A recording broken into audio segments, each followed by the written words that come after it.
If you just clicked on the video and seeing my face for the first time, maybe there's something in this video that will resonate with you. I'm going to read a passage from a book, from a chapter called Let the Body Out. This passage here is to remind you, invite you to listen. And remember that listen has the same letters as silent.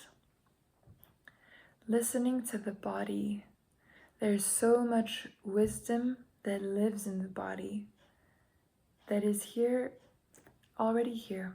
It just needs to be listened to, remembered, activated, felt. There will be other different videos to describe and to explain and to put words on and to comfort ourselves in how it's so difficult and why it's so difficult to be in the body, to feel all of this, to feel all of the different emotions that have been repressed, suppressed, judged, and why we can't have a full access to our bodies when something is taken out of their environment, like humans have been taken out of nature. We forget something has a disconnect. There are actually so many answers, again, so much wisdom that exists in our bodies. How shall we continue? In what direction should we walk into? Today, with all of the absurdities that are happening,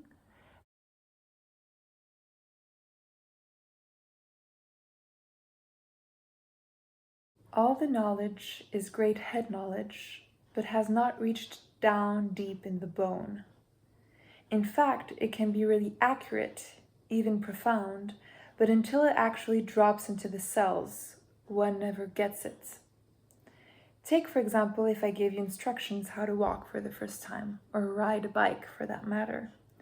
I could tell you how your arms and legs work together, but in opposite patterns, how your breathing is connected to your stride, how your heel touches the earth, and the pure mechanics of movement.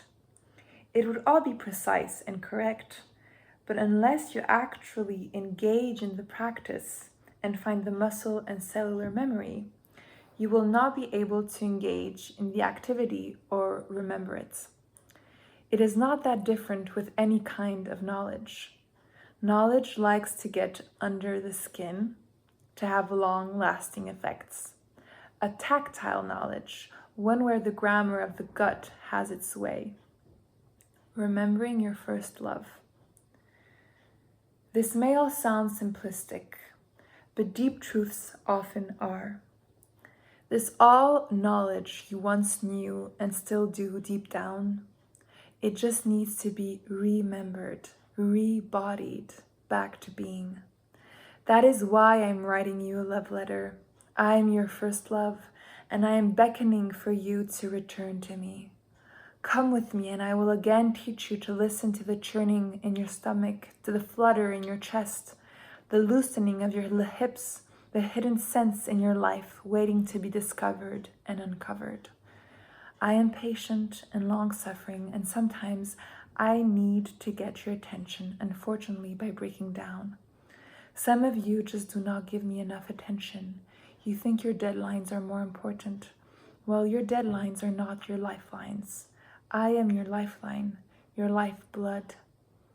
And I wait for you to come home and find release in just the sheer joy of being alive.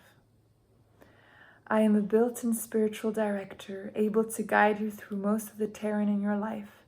Let me just show up in your life and bring me to all the minuscule places in your life. It is all about noticing, a day-by-day listening. Make me some time for me. Walk me in the fresh air, even if it is raining. Stretch me in the middle of a meeting. Have your tears and your laughter too. Luxuriate in the way I can comfort you. 1,000 ways that your deep body wisdom knows. This letter is not going to give you and tell you all the hows.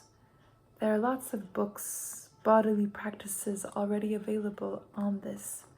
Choose one that suits you, that is helpful. Yoga, swimming, walking, great lovemaking, skiing. But it is the dailiness of listening to the body I am after.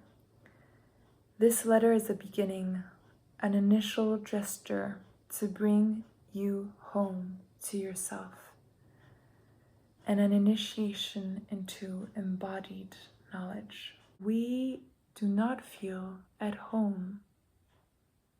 There have been so many stories about Earth, so many stories about where we go after Earth, so many stories about how a human should behave and what a human is.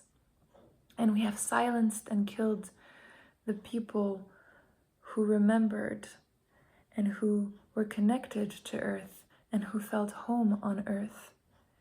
So it is our gift to come home to our bodies, to come home to Earth. And when you feel home, you want to take care of it. You want to respect it. I want to embody what I need to embody right now to actually take the actions and actually move forward in a way that will be for the highest good of all beings on Earth. That is the elements, the waters, that is the animals, that is the flowers, that is the trees, that is other human beings. To actually ask for my power to show itself to me, and for me to remember the magic that is in here. And when I say magic, it's the same force that makes this whole cosmos be alive and move. If you haven't seen the solar system, the sun isn't just stagnant, it's actually moving, and everything is turning around it. Everything is in movement.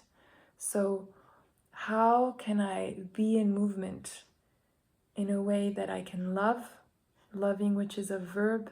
It's not a feeling that passes by, it's a verb, it's taken care of, it's that respect.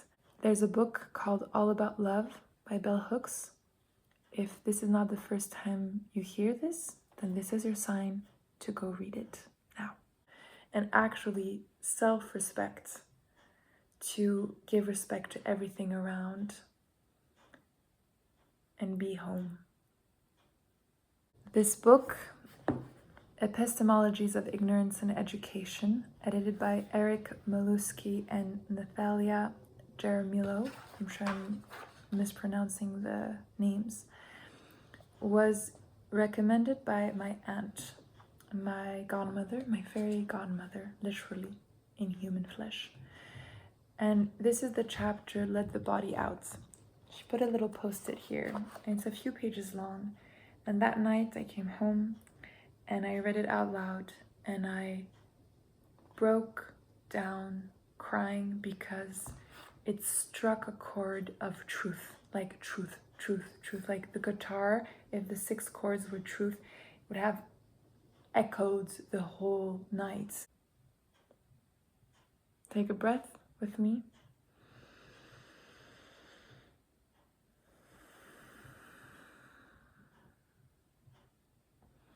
And I'm wishing you a colorful moment of life, wherever you are on Earth.